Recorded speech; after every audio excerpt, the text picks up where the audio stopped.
Okay. Om Sahana Bhavatu Sahano Bhunaktu Sahaviryam Karavavahai Tejasvinavadhitamastu ma Vidvishavahai. Om Shanti Shanti Shanti.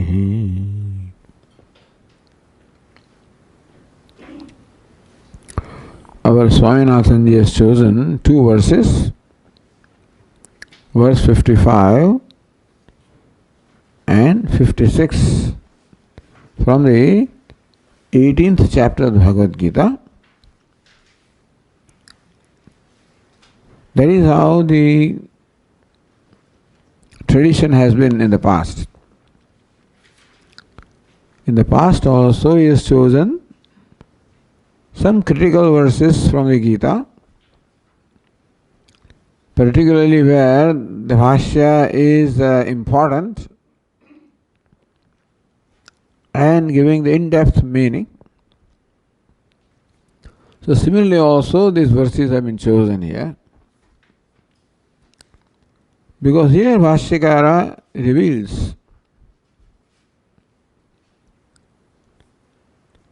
the meaning of the word bhakti. The word bhakti has come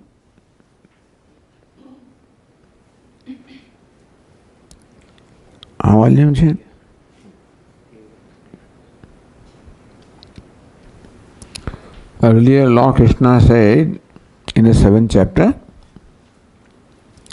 Chaturvidha bhajante mam jana sukritanarjuna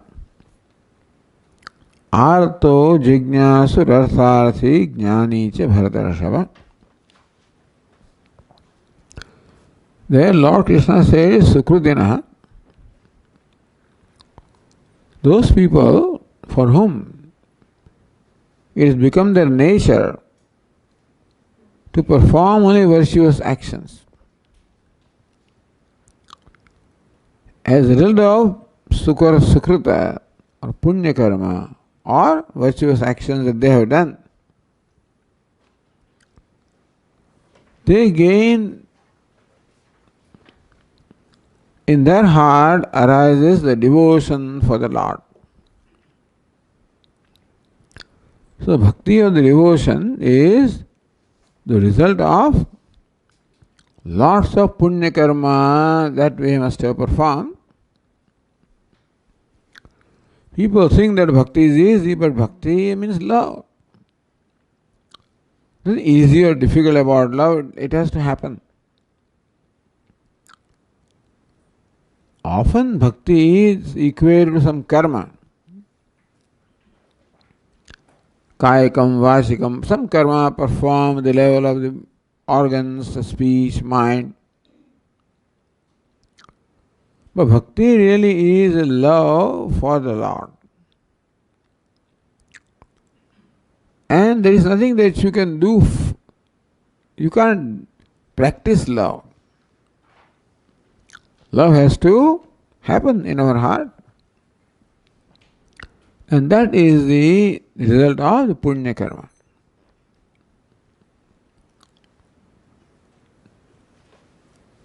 So that love also is in degrees.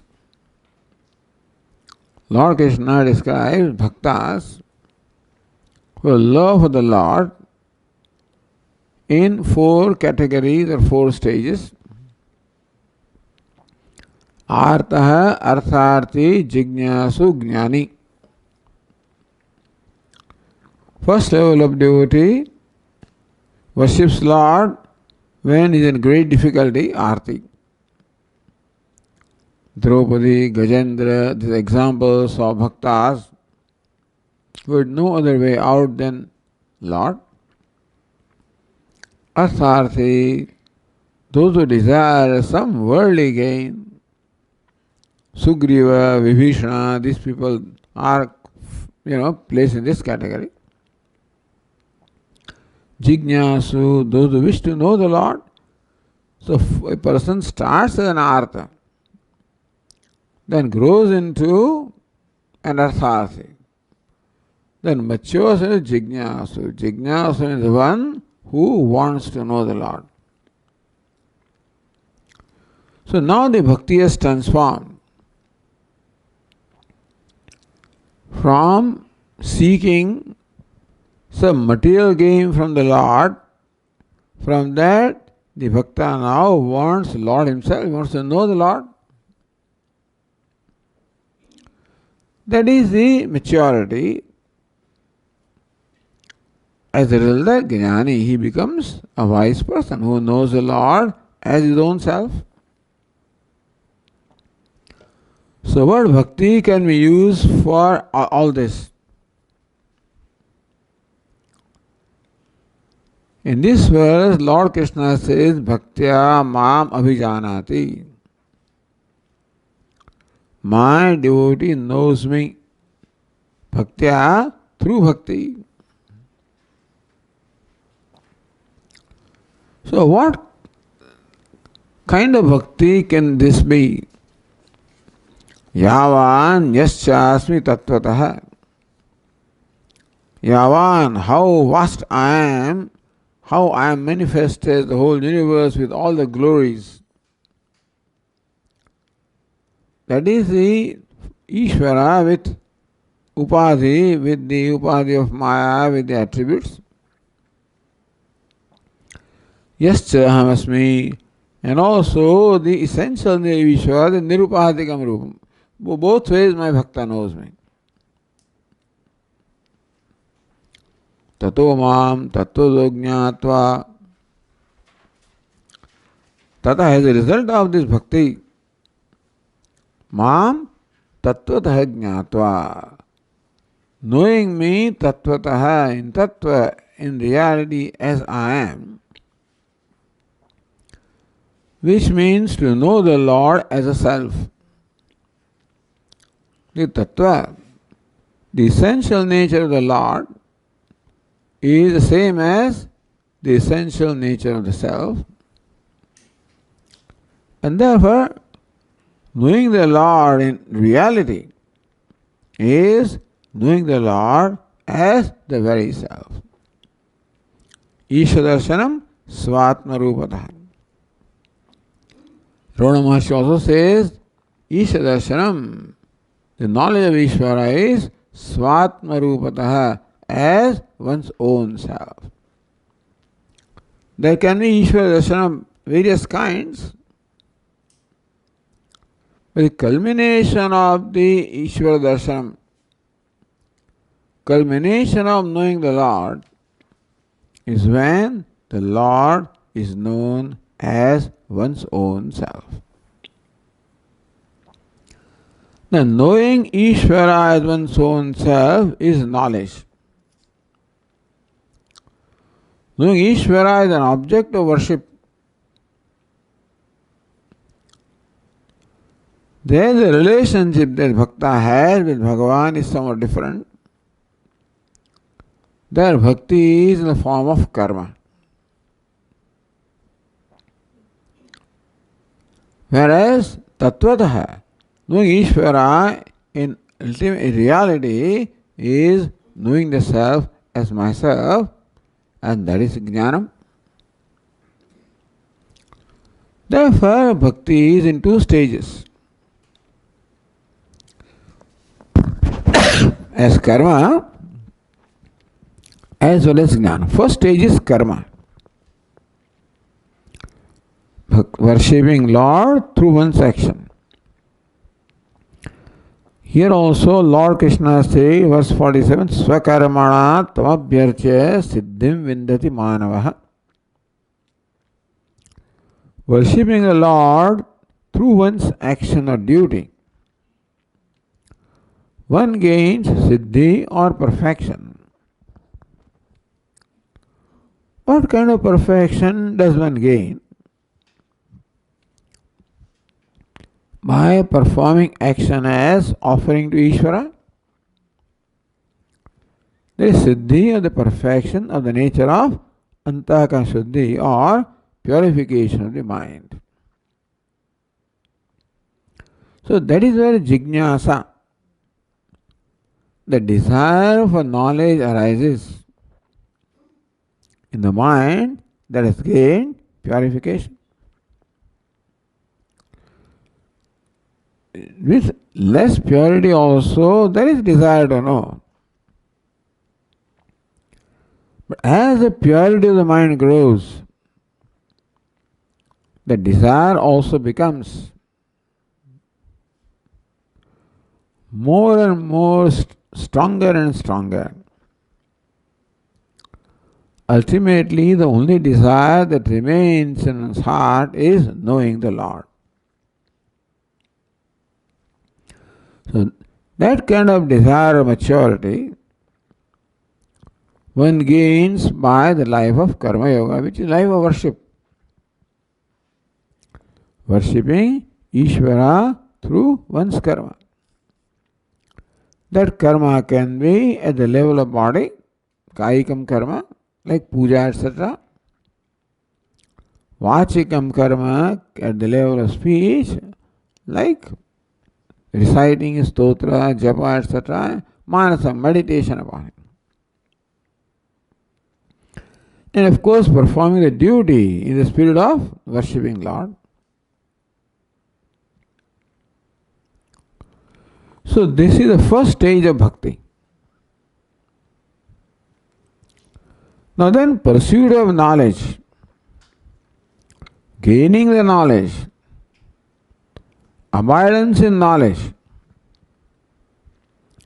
is that bhakti or not? Should the word bhakti or understanding of the word bhakti be only confined to karma? Because how it is normally understood. Singing, bhajans, etc. And that's how we understand bhakti, which is bhakti of the nature of karma. But then, pursuing knowledge, gaining knowledge, abiding in knowledge, is that bhakti or not? That is also bhakti of a higher nature. That bhakti culminates into knowing the self as myself,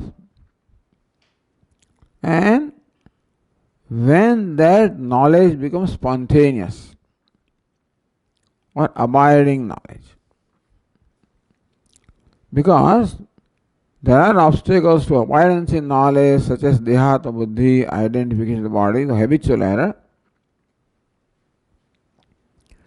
When all those obstacles are removed, then one spontaneously abides in the knowledge, I am Brahman, I am Ishvara. What is Ishvara? What is this Brahman? That is presented as the highest end that one can reach and one should reach in the Upanishads and the Bhagavad Gita also. So here Bhashyakara wants to make the point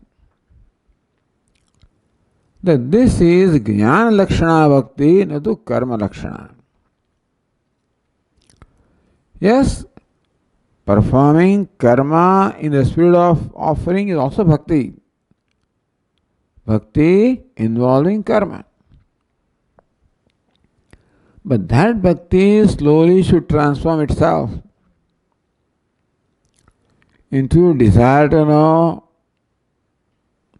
pursuit of knowledge, and abidance in knowledge. Therefore, in this verse 55, when Lord Krishna says, Bhaktya mam abhijanati, by bhakti my devotee knows me.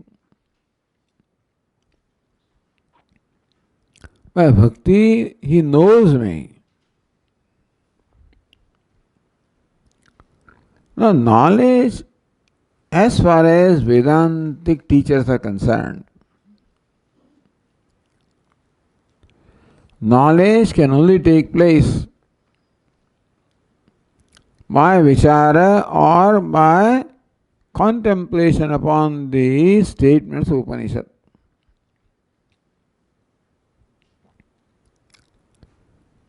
And not by karma. So what is the means of knowledge? Atmavar drashtavya, shrutavya, mantavya, nididhyasitavya, Maitreyi. Hey Maitreyi, you should listen to the Atma from the lips of the teacher. Then you should subject the knowledge to reasoning so that any doubts or vagueness is removed. And then finally you should gain abidance in knowledge by overcoming the habitual error of the nature of remaining identification of the body. So that is also bhakti. That's what Bhashyakara wants to say. So,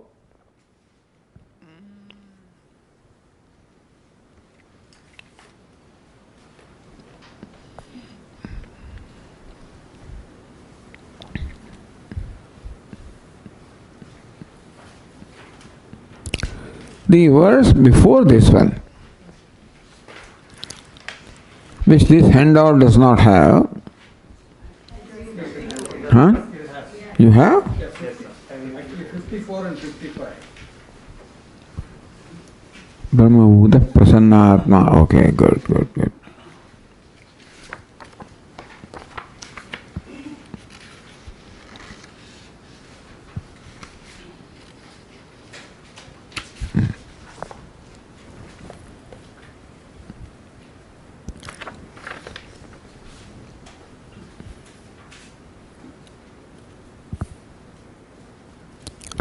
Then go to a verse before that, again which you don't have.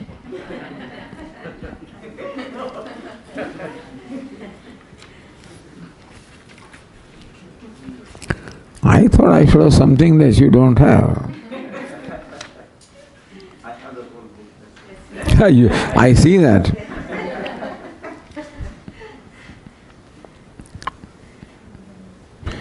In fact, this discussion started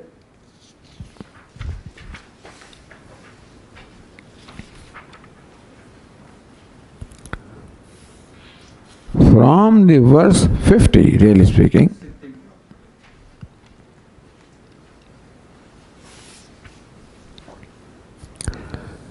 I'll just briefly tell you what those verses say. Siddhim prapto yatha brahma tathapnoti nibodhame समासेनैव कौन्तेय निष्ठा ज्ञानस्य अपरा. Hey Kaunteya, in brief, I will tell you how to gain jnana nishtha, abidance in knowledge.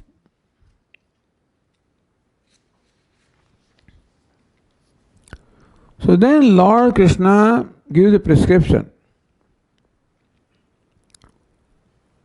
of what is required and what is the sequence of gaining their jnana-nishtha or abidance in knowledge. Verse 51, Lord Krishna says, Buddhya vishuddhaya yuktaha dhrityatmanam niyamya cha shabdadin vishayam styaktva ragadveshu vedasya cha vivikta sevi. Lord Krishna says that this knowledge and abidance in knowledge is pursued vivikta sevi when one repairs to a solitary place, buddhya vishuddhaya yuktaha, will endowed with the vishuddha buddhi or pure heart, devoid of ragadveshas. Dhritya atmanam niyamya, also niyamya, restraining one's body, mind, sense complex. Shabdadin vishayam styaktva, giving up all the preoccupation and seeking pleasure from the sense objects such as Shabda, Sparsha, etc. Raga Dvesho Vidasya cha, having given up Raga and Dvesha. Vivikta Sevi, who lives in a solitary place. Laghvashi, who eats only in measure. Meaning that one who eats laghu, only small amount of food. All that is required for sustenance of the body, and then eat food as a means of pleasure. Yatava kaya manasa, one who has controlled the speech and the mind and the body. Dhyana yoga paro nityam, who is devoted to the dhyana, meditation upon the self. Vairagyam samupasitaha, vairagya is described as freedom from the attachment. Ahankaram, balam darpam, kamam krodham, parigraham, vimuchya. Give him ahankara, the pride, balam, the passion arising from raga dveshas, kama krodha, darpam, the pride, kamam krodham has already come, parigraham, vimuchya, nirmamaha. Nirmama means one is free from the idea of ownership. Meaning that one does not need to own anything to feel secure with oneself. Shanta, tranquil person. Brahma bhuyaya kalpate. Kalpate, this person becomes fit. Brahma bhuyaya, for becoming Brahma. So this is how the earlier verse ended, where Lord Krishna said that this person becomes fit for becoming Brahma. Here, however, becoming Brahma is knowing Brahma. Like becoming 10th man is knowing 10th man. Because Brahma is my very nature. What separates me from Brahma is only ignorance. And therefore, becoming Brahma is the same as knowing Brahma. Meaning discovering Brahman as my own self. That is the most difficult thing. Worshipping Brahma with a distance that I am the devotee and Bhagavan is Bhagavan, object of devotion, is not easy, of course. Kleshu adhikatarastesham avyakta saktache avyakta. So, even this also, worshipping Bhagavan as an object of worship also involves klesha, because there also requires a person to become free from all worldly preoccupation. But more difficult than that is to contemplate upon Ishvara as one's own self, because there the final duality also has to be given up. So, there was so much preparation is described that one ultimately becomes ready to let go of oneself. Meaning one's identification, one's identity. In the world these days, identity is very important. These days, the identity is very important. My identity, that I am such and such. The identity enables me to assert myself,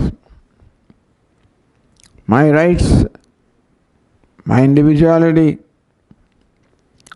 And usually, person finds satisfaction in nourishing this identity, Therefore, ahankaram means identity. That identity always involves a sense of limitedness. I am so and so. Maybe that is necessary for a person up to a certain point. That gives me a self-worth, self-confidence, by which I can confidently present myself before the world and I can function properly. So, for functioning in the world, identity is required. But ultimately, that identity also has to be dropped. Ahankara means identity. That I am so and so, which so far was the means of giving me a sense of worth and self-confidence. But now that identity also has to be dropped, because that keeps me limited. Even I may feel that I am great or something, that something is still limited.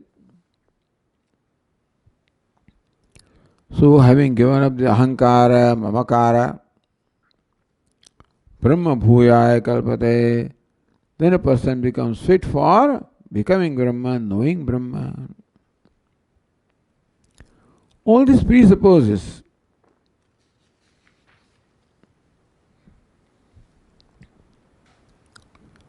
approaching teacher, Shravanam, Mananam is here presumed.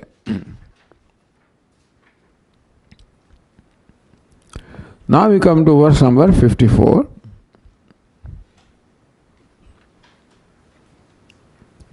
Brahma bhuta prasannatma na shochati na kankshate samas sarveshu bhuteshu mad bhaktim labhate param.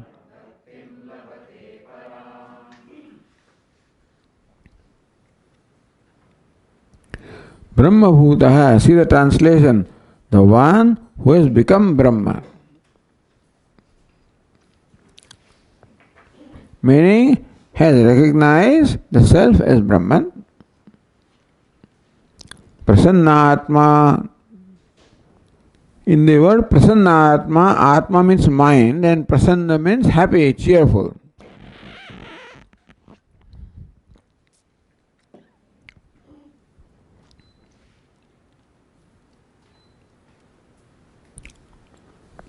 The Bhashyakara will explain Prasanna. What is the characteristic of a person who is Prasanna, who is happy? Na shochati na kankshati, one who does not grieve, one who does not desire, one who has become free from grief and desire, expectation. That is when one can be prasanna, happy with oneself. Samas sarveshu bhuteshu, the person for whom all beings are the same.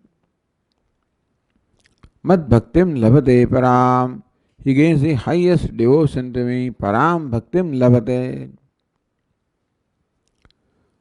So Lord Krishna uses the adjective param for bhakti.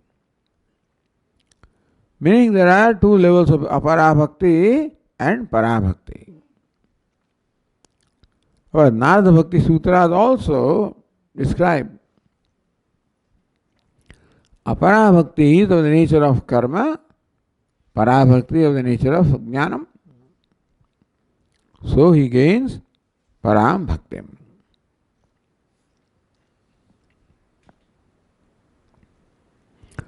So let us read the Bhashya.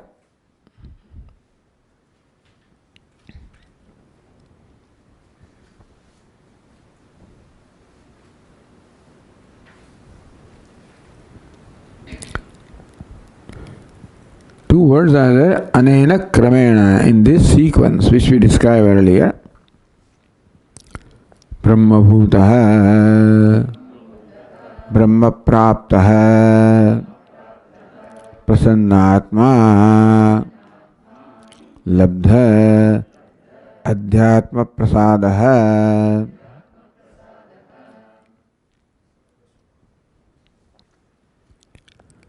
Anena, by the sequence that was described earlier, Brahma bhuta, Brahma praptaha.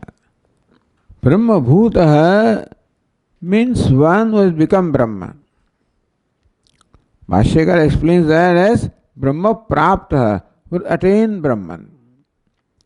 Or one who has known Brahman as one's own self. Because Brahma being my own self, becoming Brahma is knowing Brahma. Prasannatma. So Bhashyakara explains Prasannatma, Labdha Adhyatma Prasadaha. Labdha Adhyatma Prasadaha. Adhyatma means the self, Pratyagatma. Adhyatma is my own self. Adhyatma Prasadaha. Adhyatmani Prasadaha. Prasadaha, prasannata, happiness in one's own self. So, one's own self, how does one gain that happiness in one's own self? Because self is of the nature of happiness. Now, when self is already happiness, what is the question? Where is the question of gaining that? Because there is something that obstructs the manifestation of my own happiness. Sarva anartha nivritya. When all these sadness, sorrow, and the causes of them have ceased to be there, all raga dveshas are gone. Anartha means not only raga dvesha, even ajnanam.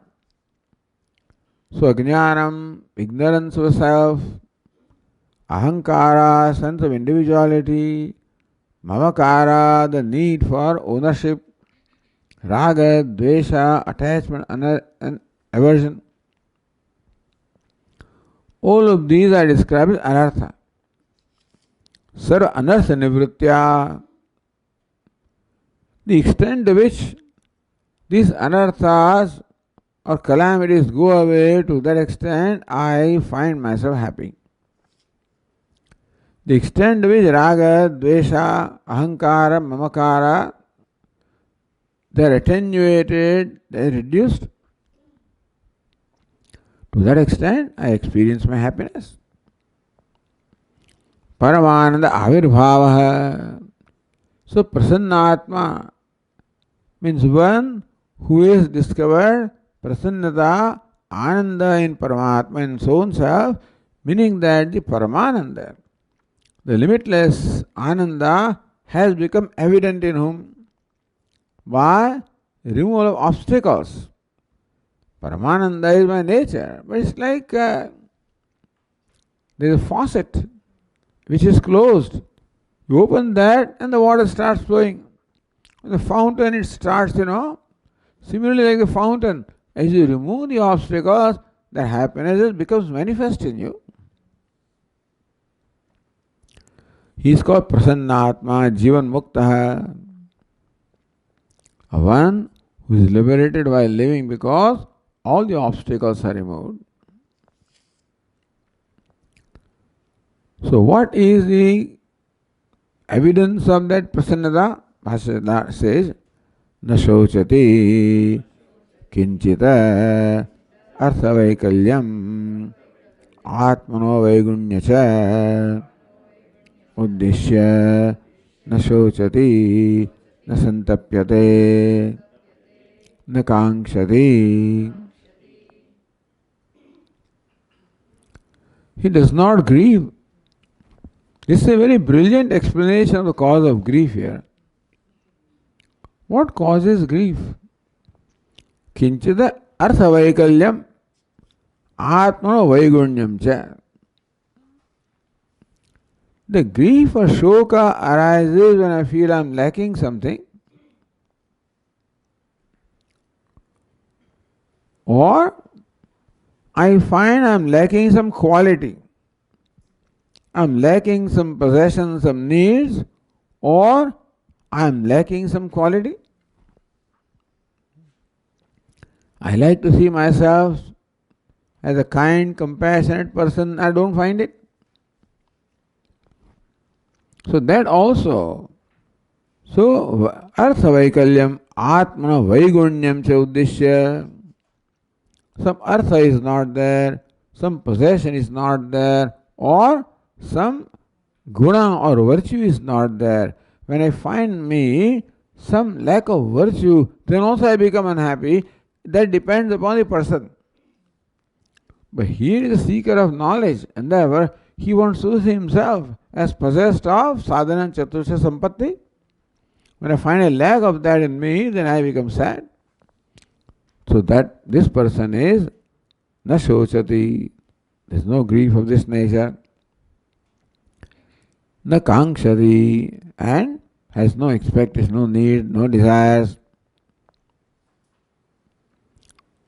So Bhashyakara says, Brahma bhutasya ayam svabhaha anudyate na shochati na kankshati nahi aprapta vishayakangsha brahmavidah upadyate.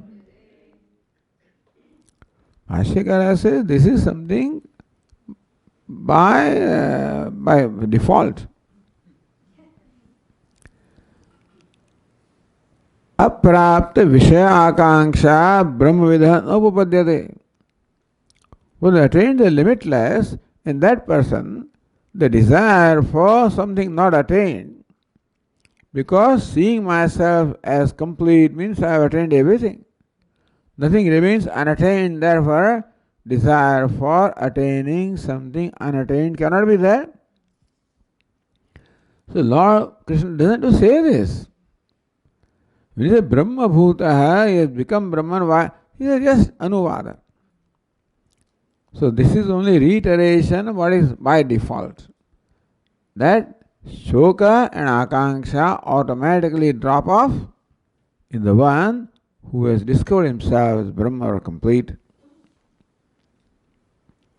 Na hrishyati iti va pathaha. Na hrishyati, that may be known, nor does it relate it, that also may be patha. Then samasarveshu bhuteshu, says Bhashyakara, samasarveshu bhuteshu. So one who is samaha, equal sarveshu bhuteshu towards all the beings. Now it can be of two stages. Either the bhavana, I look upon others as my own self, or I see others as myself. So Bhashyakara wants to clarify what is the nature of being equal to all. Says, Atmopamyena sarveshu bhuteshu sukham dukkham va samam eva pashyati ityarthaha na atma samadarshanam iha tasya vakshamanatvat bhaktya mamavijānāti. So Lord Krishna in the 6th chapter said, Atmopamyena sarvatra samam pashyati Arjuna. Here Arjuna, one who sees oneself, others as oneself. Meaning one who treats others as one who treats oneself. But that is a value, that's a bhavana, that's an attitude. Here Bhashyakara says, Lord Krishna is not talking of attitude of seeing others as equal, but he sees them as equal, it's a knowledge. Atma Darshanam, what is meant is the knowledge of a self that he sees everyone as his own self. Why is it so? Bhaktya mam avijanati. Because that is what he said. He knows me by bhakti, by the knowledge. So this is the context of knowledge and not the context of attitude.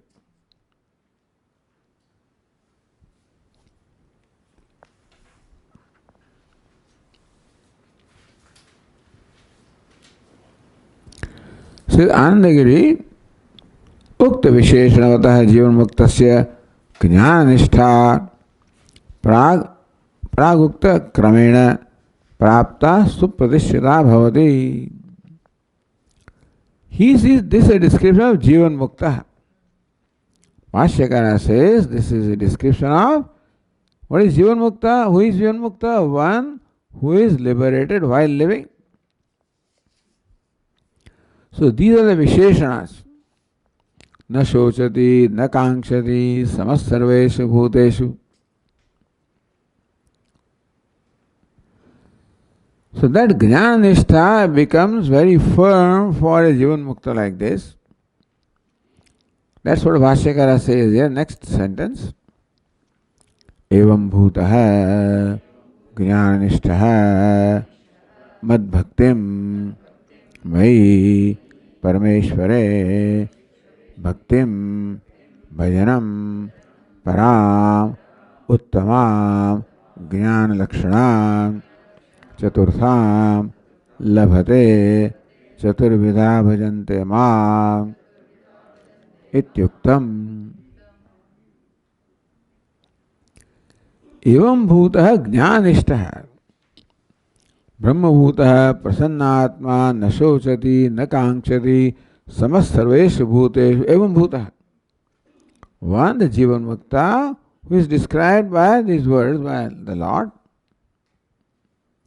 Mad bhaktim labhate, he attains mad bhakti. That is a samadha. Mai bhaktim mad bhaktim. Mai bhaktim, mai parameshware bhaktim bhajanam. He gains the bhakti, devotion in me, the Parameshwara. What's the nature of that bhakti? Lord Krishna qualifies param bhaktim labhate. He gains supreme bhakti, supreme devotion. Therefore, Bhashyakara says, Uttamam Jnana Lakshanam Chaturthi Labhate, Chaturthim Labhate.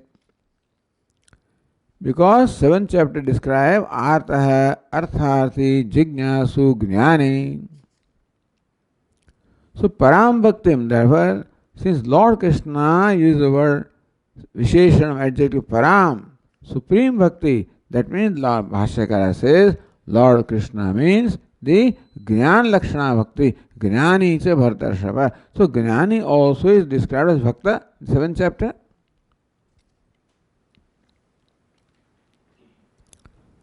Chaturvidha bhajante, because this was said so in the 7th chapter. So this is important. Mad Bhaktim already has been sealed and secured. That's what Jnana Lakshanam Bhaktim. Bhashyakara says here Lord Krishna does not mean Karma Lakshana Bhakti. Bhakti that involves karma of any kind is not that kind of bhakti that is meant. That is apara bhakti. That is also bhakti. But param bhaktim, Jnana Lakshanam, where the devotee wants to erase even the duality of the Bhakta and Bhagavan, where the devotee does not want even the slightest distance with Bhagavan. And this devotion we can even see in Mirabai also. That she wants to become one with the Lord. That oneness is described in whatever way it is described. But what she cannot stand the slightest distance with the Lord. So ultimately every bhakta also wants nothing less than oneness with bhakta. So therefore param bhaktim, the supreme devotion. When that is now settled, then subsequent discussion become meaningful to us. Then Bhashyakara says, Tataha Jnana Lakshanaya. So thereafter, by the bhakti of which the nature is jnana or knowledge, the next verse comes 55. Bhaktya mam abhijanati yavanyascha tatvatah tato mam tattvato jnatva vishate tadanantaram. Our Swami, a lot of work he has done. The verse is there, the transliteration is there, the word meaning is there in translation and bhashya from different sources. Not available in one source. So, material available in different sources has been combined here for easy reference. Bhaktya, by knowledge. Yavan, see this Gita home study gives translation of word not in Anvaya. I mean, not in the sequence in which the words appear, but in the prose order. That people may or may not have noticed. But then, Bhaktya Yavan Yaschasmi Mam Abhijana Tatvatah Mam Abhijanati. That's how this Anvaya is. Bhaktya by knowledge, Yavan, yes, just me, yes, how much, and Yavan, how much I am, yeah, who I am. Tatvatah in reality, Mam Abhijanati, he knows me properly. Now, thing is, what is this order?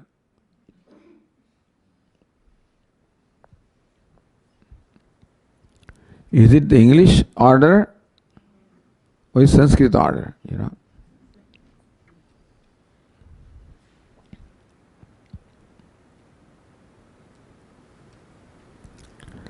Tataha, thereafter, Tattvataha, in reality, Mam Jnatva, knowing me, Tat Anantaram, soon after that, Mam Vishate, he enters. So first he knows me in reality as I am, how much I am and what I am. And as a result of that knowledge, he enters me. Now all of these expressions can lead to different kinds of explanations. And usually these words are explained as bhakti of the nature of devotion or the love for Lord and merger into Lord. So there merja is to bhakta merges into Lord. Is it what Lord means here? Or merger means knowing as his own self. That's what is meant here. So there Bhashyakara wants to give the meaning of bhakti. That bhakti cannot be the two coming in to be one. The merger cannot be merger of two into one. Merger in primary sense can be there if there are no two and there is only one. In which case, what goes away is not that the two become one, but the notion of the duality goes away. Because oneness is tattvataha, is the existing fact in reality. That's how Bhashyakara explains. Bhaktya mam vijanati yavan aham upadikar bheda vistarah. Upadikar vistar bheda yascha aham vidvasta sarvopadi bheda uttama purusha Akashakalpaha tam mam Advaitam Chaitanyamatra Ekarasam Ajaram Amaram Abhayam Anidhanam Tattvataha Abhijanati. Bhaktya mam abhijanati. By bhakti he knows me.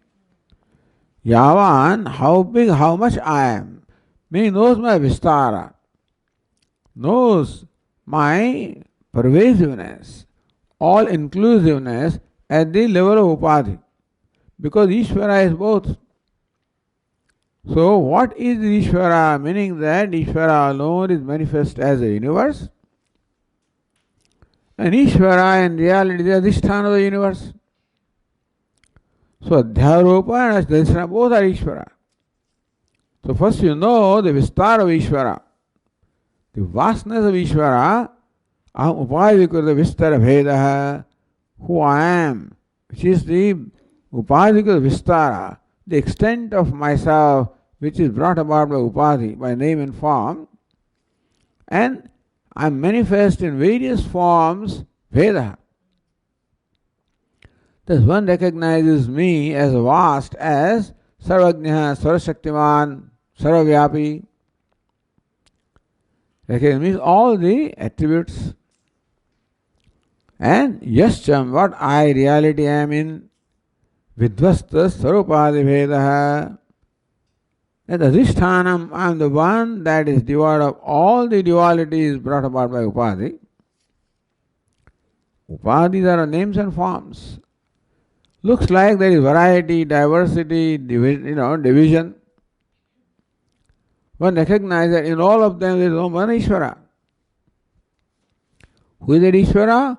Who is devoid of all the attributes, vidvasta sarvapadi bheda. So one that appears as manifest in all the names and forms, in reality is devoid of any divisions which are apparently brought about by name and form. So first, what is Ishvara? As manifest in all the names and forms. And ultimately, what he is devoid of names and forms. Asti, Bhati, Bhashyakara says, Uttama Purusha. So, there is Kshara Purusha, Akshara Purusha, Uttama Purusha. So, Kshara, Akshara, they represent the Vistar of the Lord. Upadhi. Akasha Kalpaha, like all pervasive, formless. Tam Mam Advaitam, the non-dual, meaning no duality between the Bhakta and the Bhagavan. Chaitanyam, pure consciousness. Chaitandra Matra Ekarasam, homogeneous consciousness, we admit of nothing else. Not there is conscious and unconscious, all there is consciousness. Like in the ocean, all there is water, there can be waves and there can be icebergs also. Icebergs look different, but they are not. All there is water.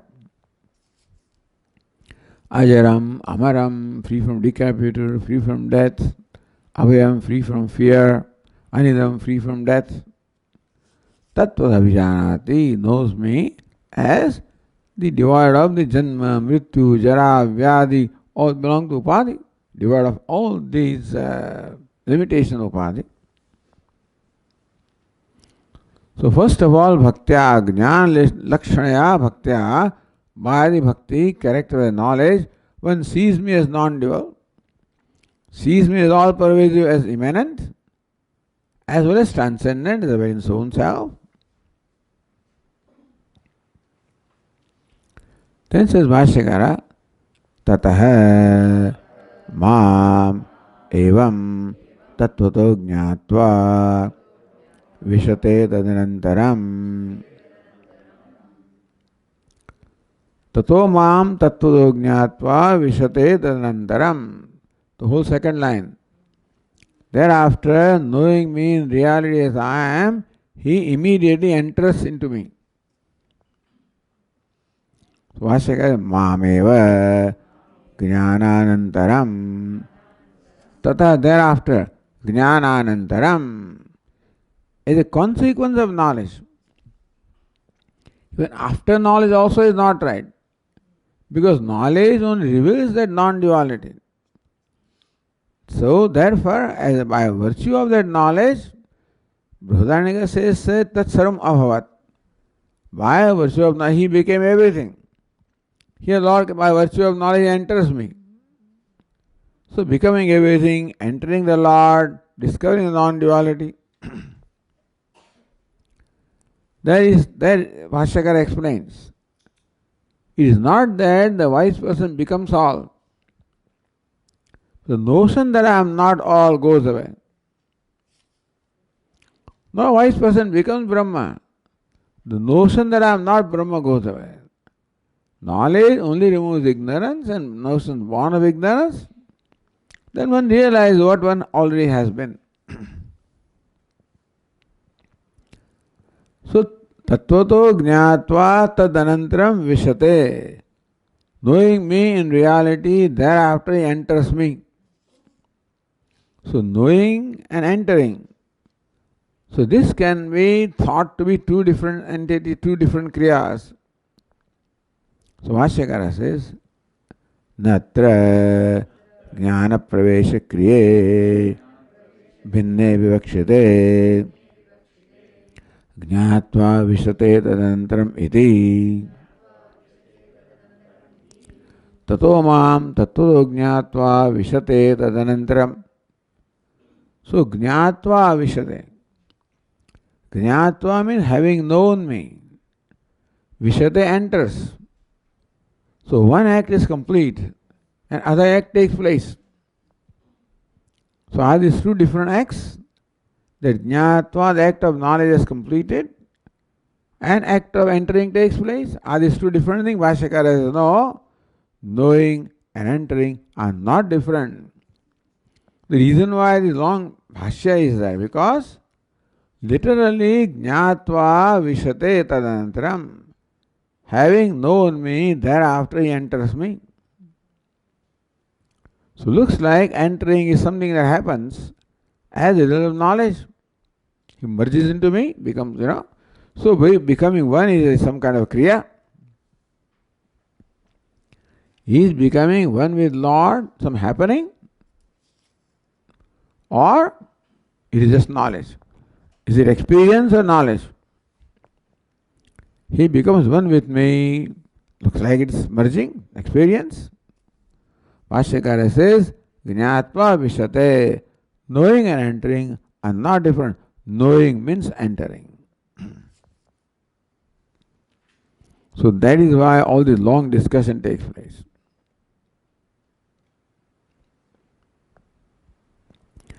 Bhashyakara says that Jnana Pravesha Kriya na bhinne. Knowing and entering are not two different things.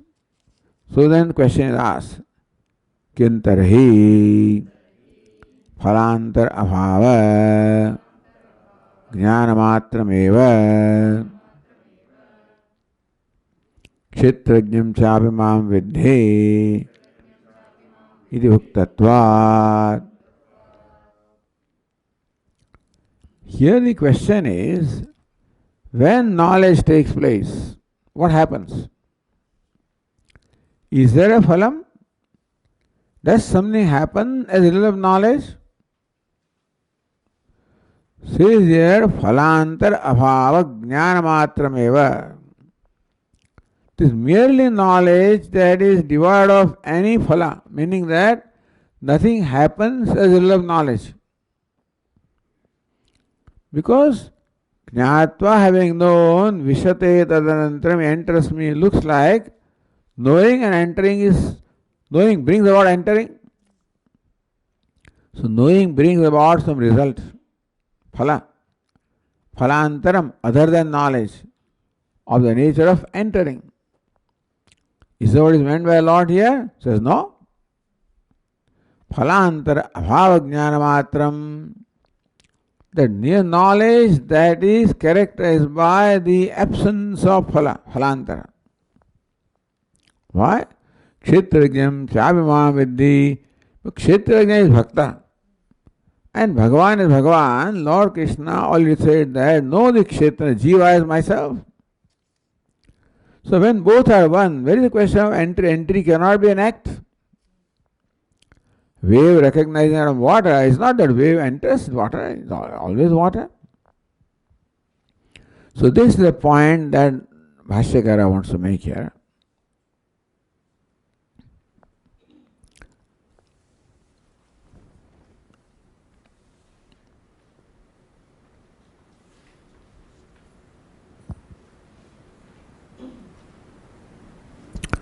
Jnanistaya paraya bhaktyam aviruktam akshipati.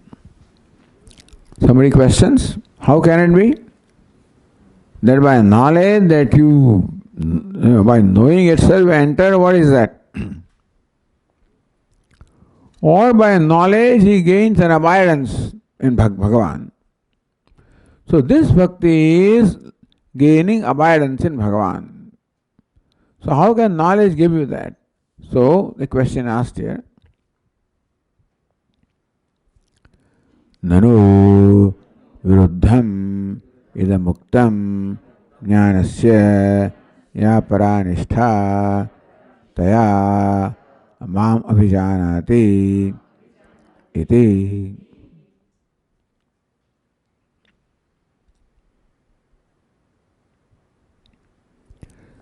That jnanistaya paraya bhaktya, the supreme devotion of the nature of abidance in knowledge. So Bhashyakara says jnana-nishtha, abidance in knowledge that I am Brahman is the supreme bhakti. By that bhakti he knows me. So how is that so? That is why the question is asked here. So viruddhatvam, what is, so this is contradictory. That jnanasya paranistha taya mahavijanati, that which is the supreme nishtha, abidance in knowledge, by that abidance in knowledge, jnanistha, he knows me. This looks like contradictory. To that person, he knows me by jnanistha. So we want to know what do we mean by that. So says, katham viruddham vidichet, that one knows me by jnana-nishtha. What is contradictory in that? Uchyate. Purvapakshi says, Uchyate. Yada eva yasmin vishaye jnanam utpadyate jnatuhu tada evate tada eva tam vishayam abhijanati jnata iti. So what is this jnana-nishtha? He knows me by jnana-nishtha. So looks like jnanam is one thing and jnana-nishtha is another thing. By jnanam he doesn't know me. By jnana-nishtha, because bhakti is bhaktya mam abhijanati. The word bhakti is explained by Bhashyakara as jnana-nishtha. So bhaktya mam abhijanati, jnana-nisthaya mam abhijanati. By jnana-nishtha he knows me. So I thought by jnanam one knows. What is jnana-nishtha? See the problem, or what is the Purvapakshi wants pointing out. Why do you say by jnana-nishtha he knows me? Lord should say by jnanam he knows me. Is it not so? So that is why the question is. So that is what is here. Yada eva yasmin vishaye jnana utpadyate. Whenever knowledge arises in any object, like ghatapata, jnatu for the knower, tada eva tam visham abhijanati. When knowledge takes place on an object, that's when I know. What is when I know this object, that is when I know. So yada, so tada eva tam abhijanati. So whenever knowledge takes place, that is when I know. This knowing and abhijanati. So jnanam and abhijnanam, what's the difference between them? By jnana-nishtha he knows. By normally our experience is that when you know something, then we know it is a flower. What is nishtha? So do you mean that nishtha means abidance? Abidance comes by repeating something. See, when you go to a new house, things are all different. You lived in the old house for 35, 40 years. And now situation is different. So you go this direction, that way. Informally, you are from kitchen, you are going to bedroom in this direction. And now you start doing that. In bathroom also you reach out that way, it happens this way. So now the new things are different. And therefore you must practice. By practice you slowly get used to this new place. So old habit of conducting yourself in one way in the old house has to be completely overcome by now the new conduct in the new house. That's called nishtha. So nishtha requires practice. Because we have the old habit, and therefore even after gaining knowledge also, if the old habit persists, then that knowledge doesn't become fruitful. So jnana, practicing knowledge. He says, we never heard this. You know something by knowledge. What do you mean by knowing? Jnanistha by jnanistha. So jnana avrita lakshanam apekshate. Are you saying that knowledge requires repeating the knowledge? I see the flower now. I don't repeat. I don't flower. So when you see something, then knowledge takes place. You don't have to repeat that.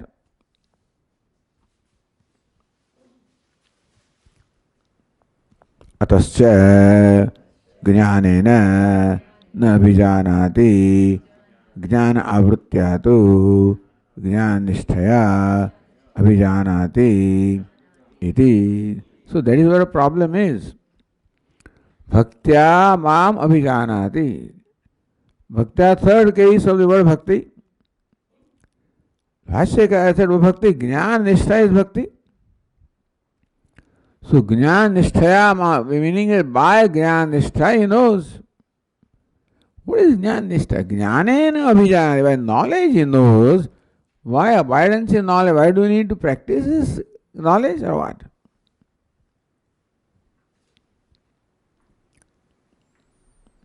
So jnana avritya, does it mean that you have to repeat this jnanam for gaining jnana nishtha, then only you know, and not by knowledge? Bhashyakara says,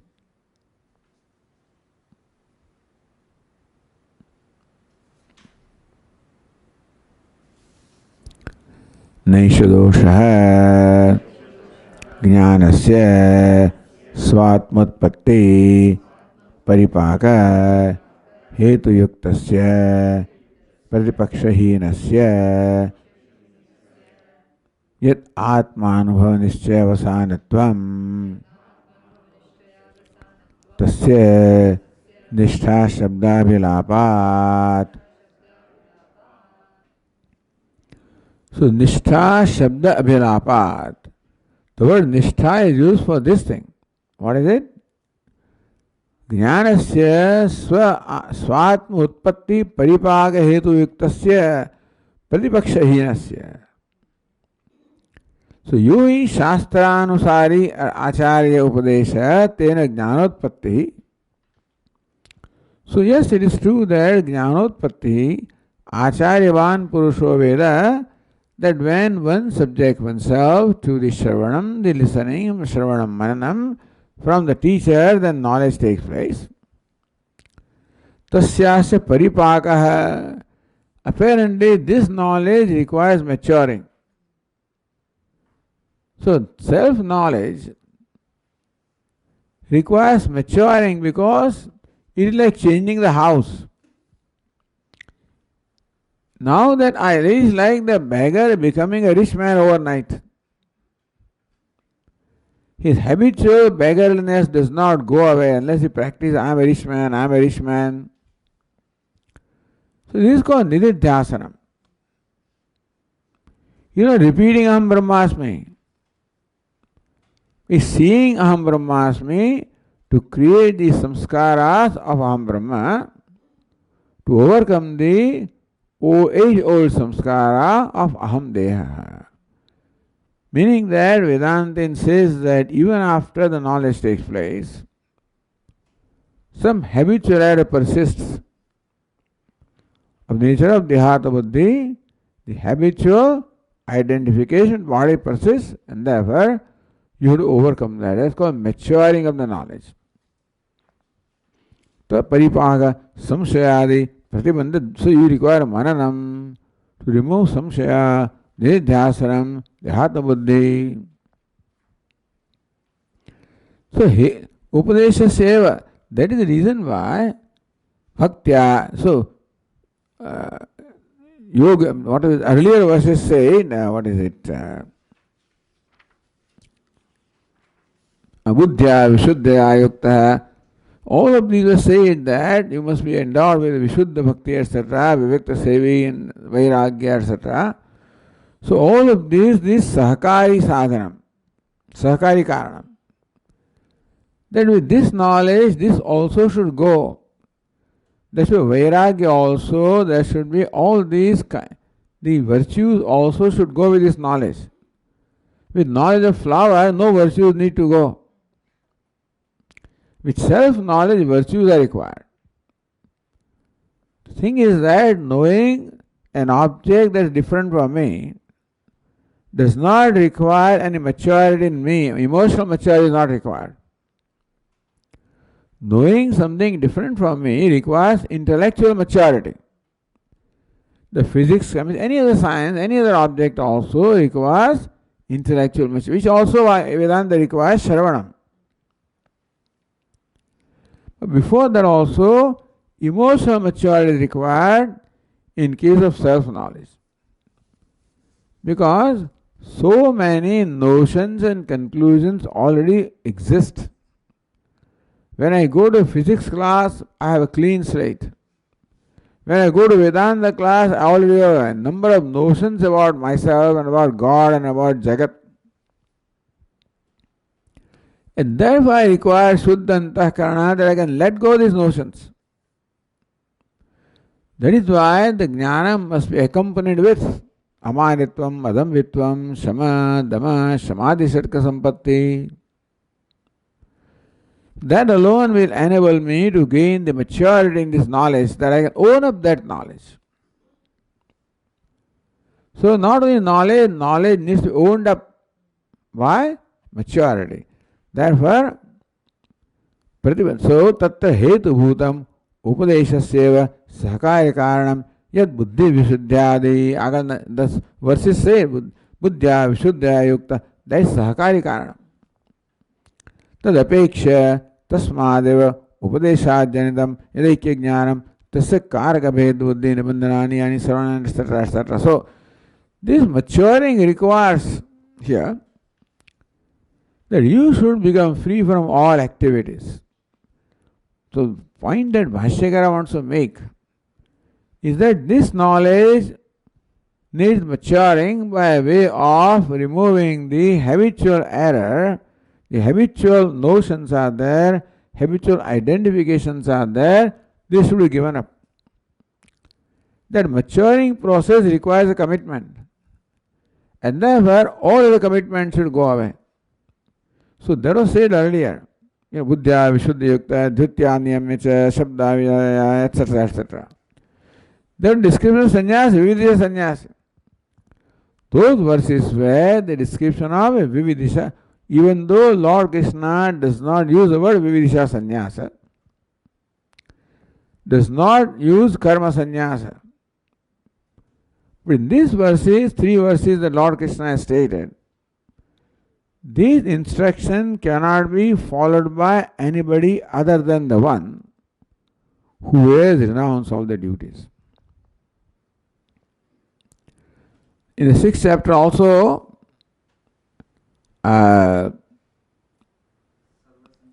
no, even later,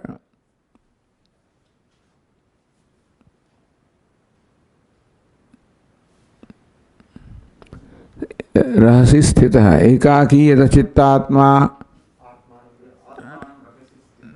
आत्मानं रहसि स्थितः. Right. So yogi yunjita satatam atmanam rahasya. Lord Krishna said that a yogi or an aspirant should constantly focus his mind in me. Rahasya, living in solitude. Ekaki, all by himself. He is a chitta atma, one who has controlled his body and mind. Nirashi, free from all expectations and desires. All these things can only be followed by a Vividisha sannyasi. Even though the Lord does not explicitly say a sannyasi, the description he gives can only apply to a Vividisha sannyasi. So therefore, yogi, those verses in the 6th chapter, these 3 verses here imply the Vividisha sannyasa. Because this is for maturing of the knowledge. Yogi Yunji, that also was maturing of the knowledge. Also maturing of knowledge, Bhashyakara says, maturing knowledge must be a full-time thing. Totally dedicated you must be. And therefore, all the commitment must be given up, meaning that this only a karma sannyasi can pursue. So Bhashyakara said,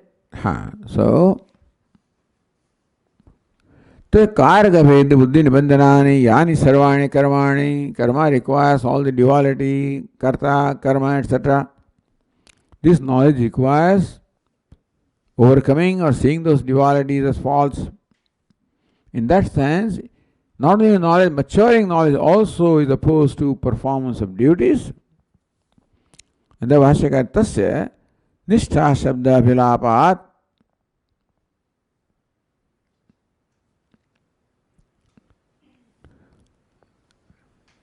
So, let us read again here. Shastracharyopadeshena jnanotpatte paripaka hetum sahakari karanam buddhi visuddhyadi amanittvadi cha apeksha janitasya kshetrajna paramatmaikatva jnanasya. Long sentence.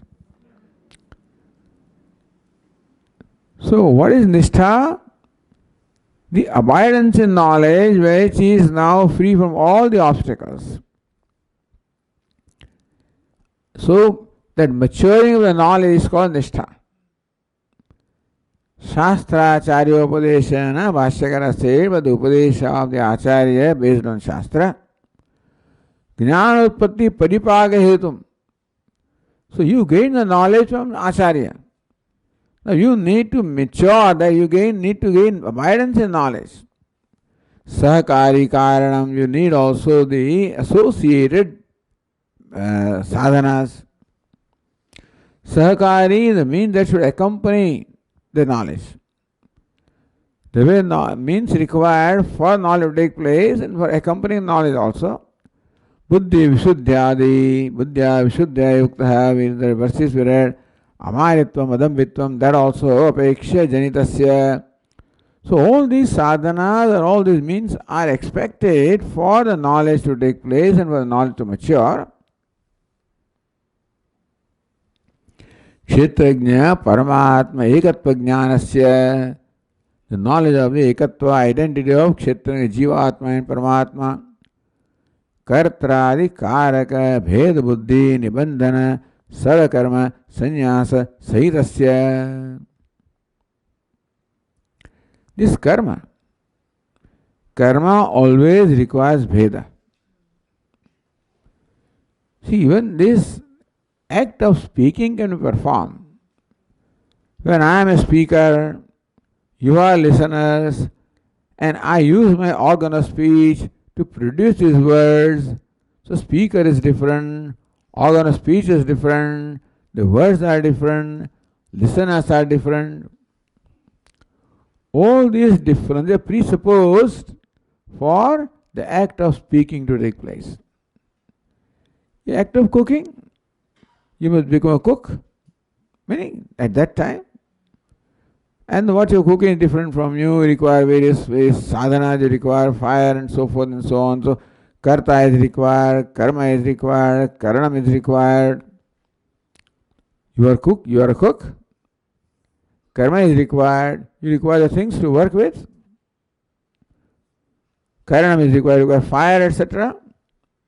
Purpose is required for feeding so many people. Place is required. So all these are accessories which are required for karma. So kartradi karaka bhed buddhi nibandhanam karma. Karma is nibandhanam, is dependent upon the bhed buddhi, the acceptance of duality of karta, karma, karana, etc. Karma, sannyasa of that kind of karma. Because you have to perform, suppose while pursuing the knowledge, you also need to perform karma. I'm a grandfather, Swamiji. My life is dictated by grandchild. I don't have the freedom. How come you didn't come to classes? I have no freedom. My grandchild dictates what I do. So you give up the classes? What I'm saying is this karma becomes a tremendous obstacle. So pursuit of knowledge and karma sannyasa are required. You cannot be doing all kinds of duties and expectations and commitments are there, because karma presupposes that you cannot perform karma unless there is a commitment. And commitment requires all the accessories. So therefore, karma sannyasa sahitasya, a karma that requires all these accessories and demands and necessities, etc., and the investment of time and effort, that karma should be given up for maturing of this knowledge. Swatmanubhava nischaya, then further, Swatmanubhava nischaya rupena yadavasthanam sa para jnanistha uchyate. Swatmanava nischaya rupena. When nischaya, the conviction becomes firm that I am Brahma, and for whatever was required to mature that knowledge to that point has been done, the exclusion of all other agenda. So swatma anubhava nischaya rupena yadavasthanam sa parag. This is what we mean by jnana nishtha. That jnanam has to mature to become spontaneous. Swatma anubhava nischaya, there is spontaneity about that I am Brahman.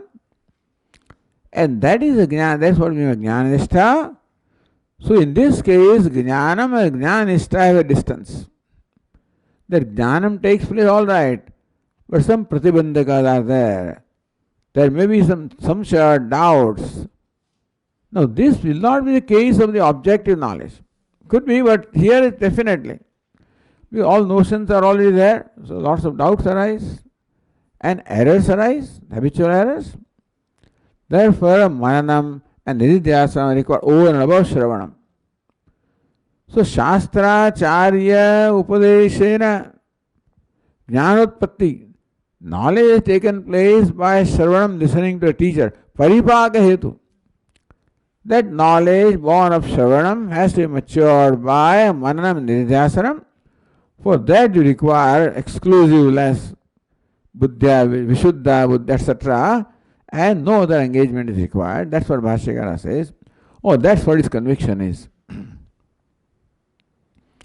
So that avasthanam, abidance you have, is what we mean by jnana nishtha. That mature knowledge, spontaneous knowledge. So here, objective knowledge and jnana nishtha are not different. But self-knowledge and jnana nishtha are different.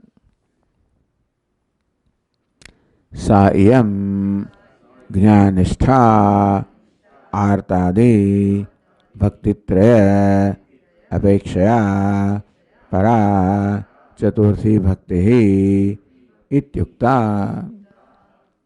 So when Lord Krishna said arto jignasu rathati jnani cha bhartarshava in 7th chapter, jnani is the 4th bhakta. So this is what Lord Krishna meant by the jnani, who has Jnana Nishtha, which is Parabhakti here. Sayam Jnana Nishtha, Artadi Bhakti Trapekshaya. Artha hai, Jignasu, Artharthi compared to those three. The fourth one, Jnani, is the Jnana Nishtha, is what Lord Krishna meant by the word Jnani, who has an abidance in knowledge. Taya paraya bhaktya bhagavantam tatvatah abhijanati. By that parama bhakti, one knows the Lord without any doubts and errors as one's own self. So that is called knowledge here, that is free from doubts and errors. This question does not arise with objective knowledge, like knowledge of flower. Unless there is defect in my organ, etc. Otherwise that doesn't arise. Here it arises. The Jnanam and Jnana Nishtha are separated by the process of maturing.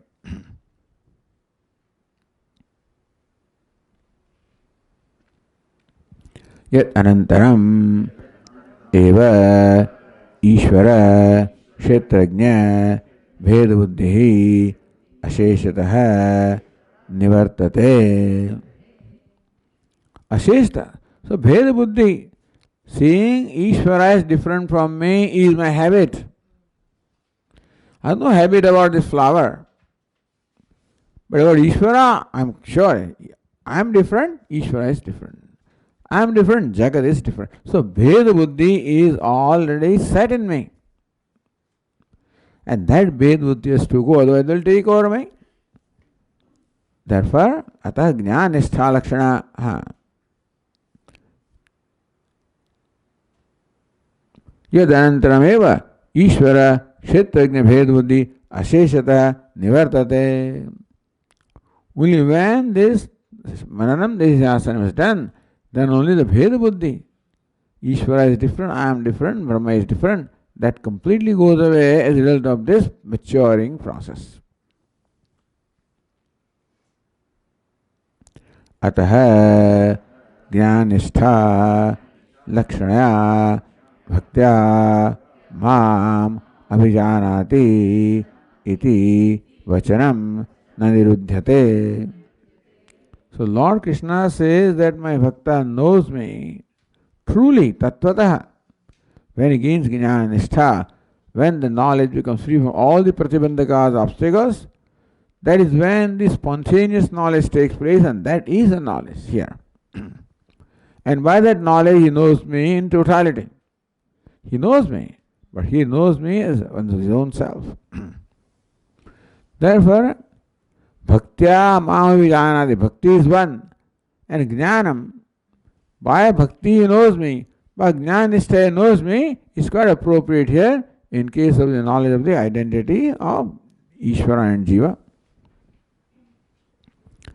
Atracha Sarvam Nivritti Vidhai Shastram. The Bhashyam has to find validation. So, when you make this kind of, when you give your own meaning like this, then we will ask, on what basis do you say that? Do you find this elsewhere? Do you find this, this concept explained similarly elsewhere? So Bhashyakara quotes here. Atracha sarvam nivritti vidhai shastram. The Shastra Nivritti Vidhai, which enjoins Sarvam Nivritti. The Shastra enjoins Nivritti, cessation of all engagement, all involvement. It's not only here, meaning that we have interpreted this, that Lord Krishna enjoins, is also enjoined elsewhere. So this Shastra means what? The Shastra Vakyas, statements of Shastra, which enjoin or which imply the cessation of all karma or all engagement. Vedanta, Itihasa, Purana, Svedalakshanam, Nyaya Prasiddham, Arthavad Bhavati. Then only the Shasam, Vedanta, Itihasa, Purana, Smriti, Shruti, whatever it is, everybody only says this one. All Shastras only teach the Jiva Brahmaikyam. Although they may 95% Vakyas may describe various things, Tatparya, the ultimate vision of all the scriptures is in only now. Then only there is a fulfillment in life. Otherwise there is not.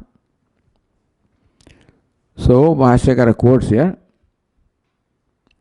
Viditva vyuthaya atha vikshacharyan charanti. This comes from Purana Upanishad. Viditva tamedam atmanam viditva putraishanayasya lokaishanayasya lokaishanayasya vyuthaya atha vikshacharyan charanti. Knowing Atma as that is free from hunger and thirst and old age and death and grief, etc., then this is Atma, even Paroksha Jnanam. No, this is Atma. Then no other Atma requires freedom from all, so he gave up the karma. So Bhudanika Vakya is there. So Vyuthaya Atha Bhikshacharyam Charanti. So 2-3 Vakyas are joined here. That is Bhashya's own interpretation there also, by the way. That this Vakya means sannyasa is, for he finds some other, validation, but here he quotes that as a validating this one. Tasmat nyasam esham tapasam atiriktam Mahanayana Upanishad, there is a dialogue in which various means are said, tapaha, satyam, etc. And then finally, sannyasa is the most exalted. Tasmat nyasam esha edam tapasam. Various tapas are there, even satya, dharma, all tapas. Nyasa is atiriktam. So nyasa was distinguished from them as the most exalted.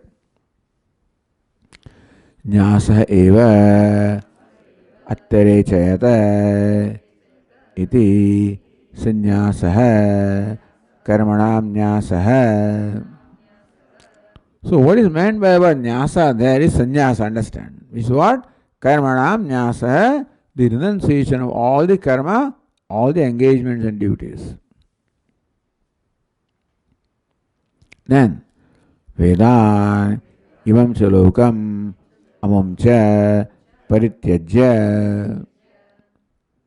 Vedan parityajya, give up all this study of Shastra also. And this world and that, all lokas also to be given up for Atma Loka. So meaning that pursuit of the knowledge, knowing Brahman is Atma, requires giving up everything. Including now, Nanudhyan, Bhun Shabdan, Vacho Vigla, ultimately you stop also, reciting and studying and stuff like that, and just contemplate, meditate upon this. Te dharmam cha ityadi, from Mahabharata. Give dharma and adharma, mean give all the karmas. Iha cha darshidani vakyani nacha tesham vakyanam anarthakyam yuktam. Here also Bhashyakara says, we have shown so many sentences meaning karma sannyasa. But Bhashyakara has interpreted them. Mimamsakas don't accept it. Because the only purpose Vedas have is karma. And therefore any vakya that doesn't talk about karma is not pramanam, is meaningless. Meaning is not pramanam. That is arthavada, this vada, that vada, Amnayasya kriyasattvad anarthakyam atadarthanam. Any statements of Veda that do not talk about vidhi of karma is anartha. They are not vidhi vakya. They are to be interpreted as arthavada and then whatever, anuvada, etc. Because they are not main vakya. So, meaning that those vakyas do not have meaning in themselves, they refer to something else. Arthavada is praise, etc. for some vidhi. Anuvada also. So all those vakyas are supporting vakyas. They don't have swartha tatparya. They have tatparya in the vidhi. So these are all like that only. No. Nati tesham vakyanam anarthakyam. These vakyas do not mean what they say. No, don't say that.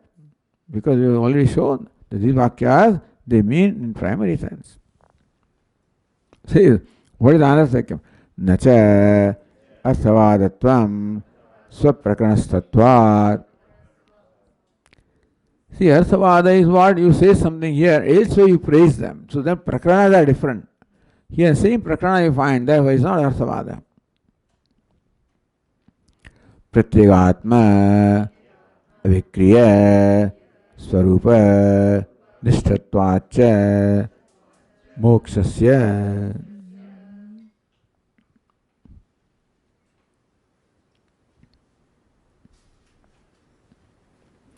Itasya moksha apekshita moksha upayika jnanishtasya.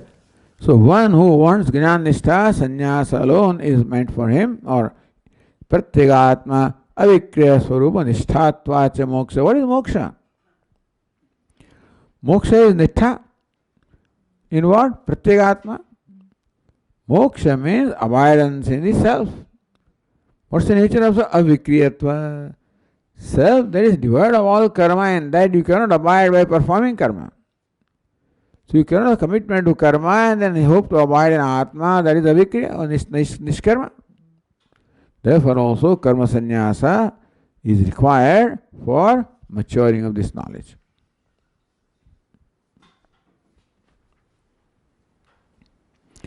So jnana nishtha and karma nishtha cannot go together because they are contradictory. Says Nahi Purva Samudram Jigamishoho Pratilomyena Pratyak Samudram Jigamishuna Samana Margatvam Sambhavati. See, one who wants to go east cannot take the same path as one who wants to go to west, isn't it? From this place, one who wants to go to New York cannot same path as one who wants to go to California. Paths are opposite. So karma and jnana are opposite paths. Therefore, one who wants to gain abidance in jnanam cannot take the path of karma.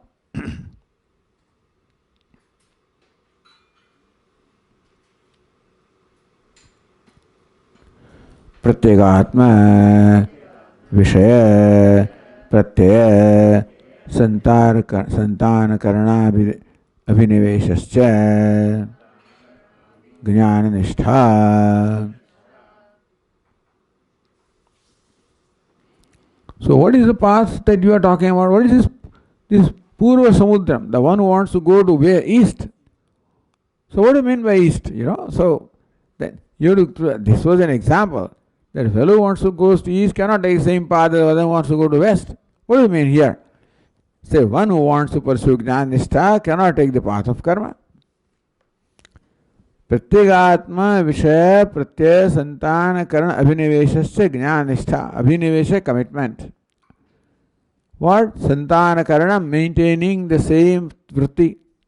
What? Pratyagatma Vishaya. Maintaining a thought flow which is centered upon Pratyagatma, one's own self, then only you get the Nishtha. And so, that is called Jnana Nishtha. That's the path that one takes who wants Jnana Nishtha. Sacha Pratyak Samudragamanavata Karmana Sahavavittvena Viruddhate. The Jnana Nishtha which requires total inwardness will be contradictory to the karma that requires extrovertedness. You can't meditate and do karma. You can't cook meditating. What I do? I'm cooking. You can't do that. Karma requires action. And jnana requires contemplation, meditation. Here santana karanam, maintaining the same jnana vritti. So these two cannot go together. Doing something and cessation of doing cannot go together.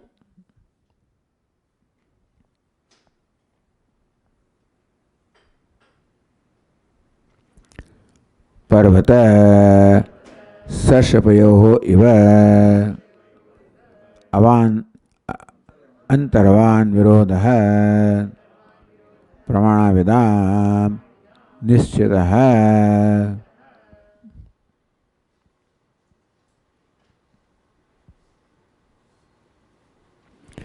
Parvata Sarshapa, like a mountain, there's a mountain and a mustard, So the kind of virodha that is there between the two of them, and so also pramana vidam nischitah, the knowers of pramana know that this karma and jnana are opposed in the same manner as a mountain and a mustard. So parvata sarspashayoho iva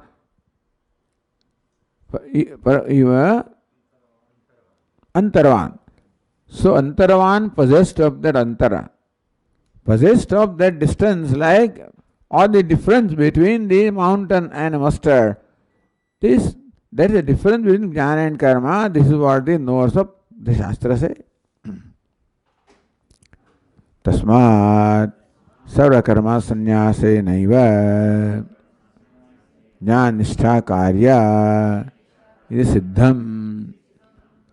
So jnana nishtha, therefore bhakti of the nature of jnana nishtha, abidance in knowledge, has to be accomplished only by the renunciation of all the duties and all engagements, and also following the sahakari sadhanas or vishuddha yukta, etc., etc., amanitvam, accompanied by those. This is what called jnana nishtha, and that is opposed to karma nishtha, any activity.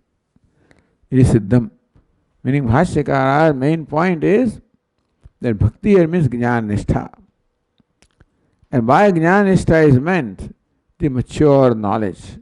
And that is how you know in reality, tattvataha. In reality, as your own self, without any doubt, without any error, without pratibandhaka, you know. And that is the knowledge, that is the means of moksha. And that's exactly what the Lord says here. And therefore, jnana, so bhakti cannot mean karma in short. This is not karma lakshana bhakti. It is jnana lakshana bhakti. In jnana lakshana bhakti presupposes the cessation of all the karma or all activities. Therefore, tasmat sarva karma sannyasena eva jnana nishtha karya. Therefore, one is to accomplish jnana nishtha by renunciation of all the karma. It is siddham. That is what is established by this reasoning.